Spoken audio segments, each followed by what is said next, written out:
a call to persevere in faith. Therefore, brothers and sisters, since we have confidence to enter the most holy place by the blood of Jesus, by a new and living way opened for us through the curtain that is his body, and since we have a great priest over the house of God, let us draw near to God with a sincere heart and with the full assurance that faith brings, having our hearts sprinkled to cleanse us from a guilty conscience, and having our bodies washed with pure water. Let us hold unswervingly to the hope we profess, for he who promised is faithful.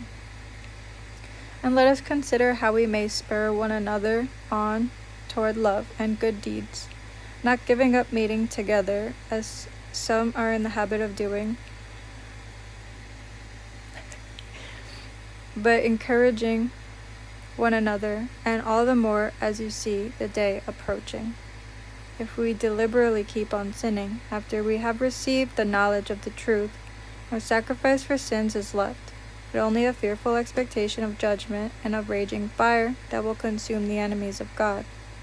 Anyone who rejected the law of Moses died without mercy on the testimony of 2 or 3 witnesses.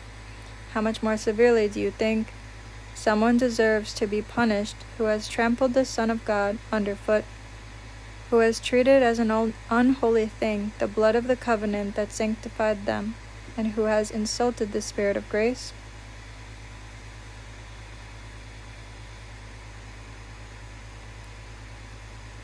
For we know him who said, "It is mine to avenge, I will repay." And again, "The Lord will judge his people." It is a dreadful thing to fall into the hands of the living God.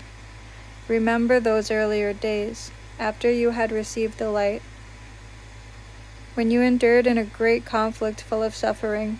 Sometimes you were publicly exposed to insult and persecution. At other times you stood side by side with those who were so treated. You suffered along with those in prison and joyfully accepted the confiscation of your property, because you knew that you yourselves had better and lasting possessions. So do not throw away your confidence. It will be richly rewarded. You need to persevere so that when you have done the will of God, you will receive what he has promised. For in just a little while, he who is coming will come and will not delay. But my righteous one will live by faith, and I take no pleasure in the one who shrinks back. But we do not belong to those who shrink back.